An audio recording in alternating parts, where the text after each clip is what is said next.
आज हम हमारी हिस्ट्री का जो पहला चैप्टर है, ईंटें, मनके और अस्थियां, हड़प्पा सभ्यता। इसमें जो हड़प्पा कालीन नगर योजना थी, जो शहरीकरण किया गया था हड़प्पा वासियों के द्वारा, उसके विभिन्न पहलुओं का अध्ययन करेंगे, उन पे चर्चा करेंगे। तो जैसा कि हमने पहले बताया कि जो हड़प्पा सभ्यता थी वो एक सुव्यवस्थित और नियोजित तरीके से बसाई गई सभ्यता थी। इसके जो मुख्य केंद्र थे वे थे हड़प्पा और मोहनजोदड़ो।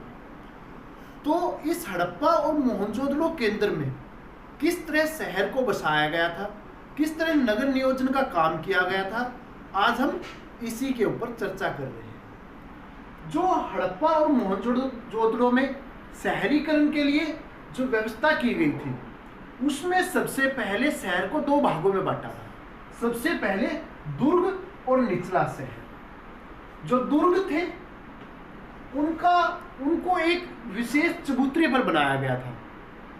ऊंचे चबूतरों पर इन दुर्गों का निर्माण किया गया।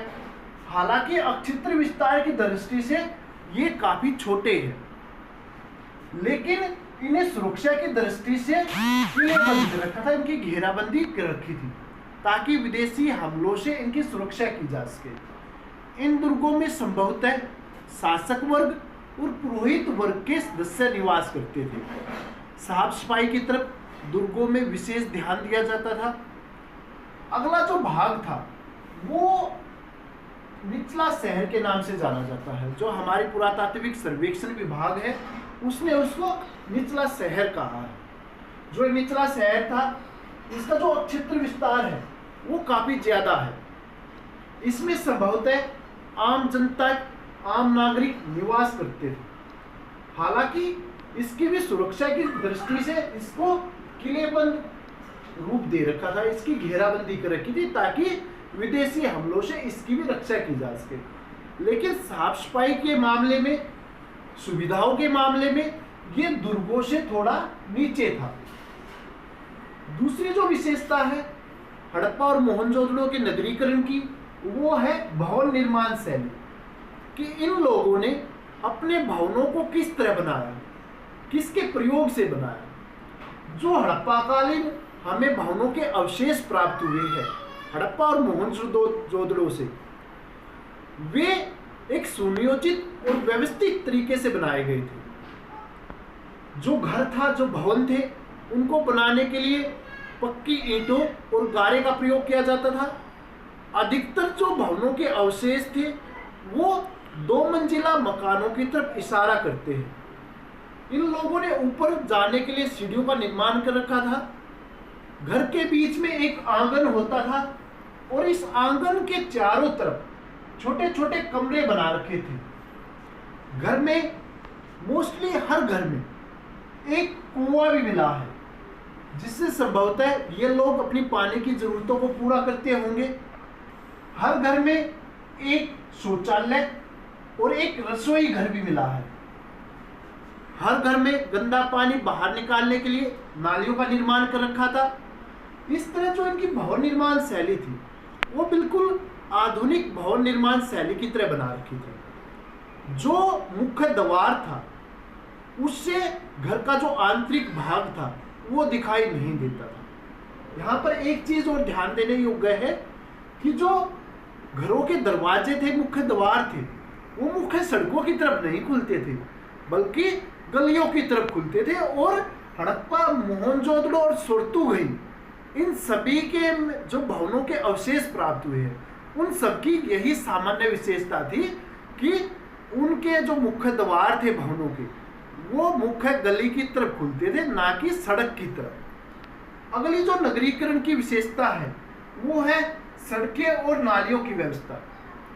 जो हड़प्पा कालीन लोग थे उन्होंने जो मुख्य सड़कें थी उनको 12 से 33 फीट तक बना रखा था।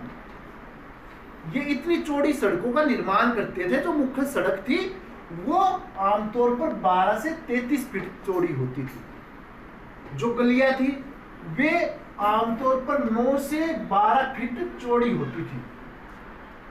ये गलियां और सड़कें पूर्व से पश्चिम, उत्तर से दक्षिण को जाती थी। ये सारी गलियां और सड़कें एक दूसरे को समकोण पर काटती थी। इन्हें इस आकार में इसलिए बनाया गया ताकि जब तेज हवाएं चले तो उस तेज हवा के बहाव के साथ गलियों की और सड़कों की जो साफ सफाई है वो अपने आप हो सके। तो इस तरह इन्होंने अपनी गलियों और सड़कों को एक आधुनिक रूप प्रदान कर रखा था। अगली जो हड़प्पा कालीन नगरीकरण की विशेषता है वो है जल निकास प्रणाली। इन लोगों ने अपने घरों का, अपने शहरों का गंदा पानी बाहर निकालने के लिए पूरी एक समुचित व्यवस्था बना रखी थी। हर घर में एक गंदा पानी निकालने के लिए एक नाली बनी होती थी। उस नाली के जरिए घर का जो गंदा पानी था वो गली में बनी हुई नाली में जाकर गिरता था और बाद में इन सभी गलियों का जो गंदा पानी था वो सड़क किनारे बने हुए एक बड़े नाले में जाकर गिरता था। ये जो बड़े नाले थे ये कम से कम 3 से 4 फीट गहरे होते थे। इन गंदे नालों में जगह जगह बीच में गड्ढे बना रखे थे ताकि जो तरल पानी है वो ऊपर से बहकर आगे जा सके और जो ठोस कचरा है वो उन गड्ढों में जमा हो सके। इन बड़े नालों को बड़े बड़े पत्थर की शिलाओं से ढक रखा था। आवश्यकता पड़ने पर उन शिलाओं को हटाकर इन नालों की साफ सफाई कर ली जाती थी। तो इस तरह जो आज भी हम नहीं देखते इस तरह की एक अच्छी ड्रेनेज सिस्टम वो इन लोगों ने इतने पहले, इतने करोड़ों साल पहले इन्होंने अपनी हड़प्पा सभ्यता में विकसित कर रखी थी। अगली जो नगरीकरण की विशेषता है वो है विशाल भवन। मोहनजोदड़ो की खुदाई करते समय पुरातात्विक सर्वेक्षण विभाग के अधिकारियों को एक 215 बाई 115 फीट लंबा चौड़ा एक विशाल भवन प्राप्त हुआ, उसके अवशेष प्राप्त हुए हैं। हालांकि ये जो भवन मिला है इसका ऊपरी हिस्सा जर्जर हो चुका था, खत्म हो चुका था, लेकिन ये जो निचला हिस्सा था ये उसी रूप में मिला जिस रूप में था। जो इतिहासकार है, जो पुरातात्विक सर्वेक्षण विभाग के अधिकारी है, उन्होंने इसे एक विशाल भवन का नाम दिया है। अनुमान लगाया जाता है कि यहाँ पर जो शासक वर्ग के अधिकारी थे, जो कर्मचारी थे, जो शासक वर्ग थे, जो मंत्री थे, वो किसी विशेष अवसर पर अपनी सभा का आयोजन करते होंगे। अगले जो विशेषता है इनके नगरीकरण की वो है विशाल अन्नगार। भारतीय पुरातात्विक सर्वेक्षण विभाग के अधिकारियों को उत्खनन कार्य करते समय मोहनजोदड़ो से एक 168 फीट चौड़ा और 144 फीट लंबा एक विशालकाय भवन प्राप्त हुआ है। इतिहासकारों ने इसे विशाल अन्नगार का नाम दिया है। वो इसलिए दिया है क्योंकि पुरातात्विक सर्वेक्षण विभाग के अधिकारियों को इसकी जो दरारें थी, इस भवन की जो ईंटों के बीचों में दरारें रह जाती है, उनमें चावल की भूसी प्राप्त हुई है, जिससे ये अनुमान लगाया जाता है कि हड़प्पा वासी अपना जो माल था, अपना जो अन्न था, वो इस विशाल अन्नगार में सुरक्षित रखते थे। अगली जो विशेषता है हड़प्पा सभ्यता के शहरीकरण की वो है विशाल स्नानघर। हमें मोहनजोदड़ो की खुदाई करते समय एक विशालकाय स्नानघर प्राप्त हुआ है जो 180 बाई 108 फीट लंबा चौड़ा है। इस विशाल स्नानघर के अंदर एक तालाब प्राप्त हुआ है जिसकी जो लंबाई चौड़ाई है वो 39 बाई 23 फीट है। संभवतः इस विशाल स्नानघर के अंदर, इस तालाब के अंदर हड़प्पा सभ्यता के जो लोग थे वो किसी विशेष अवसर के दिन स्नान करते होंगे, ऐसा इतिहासकार अनुमान लगाते हैं। इस विशाल तालाब के अंदर जाने के लिए उत्तर और दक्षिण की तरफ सीढ़ियों का निर्माण कर रखा था।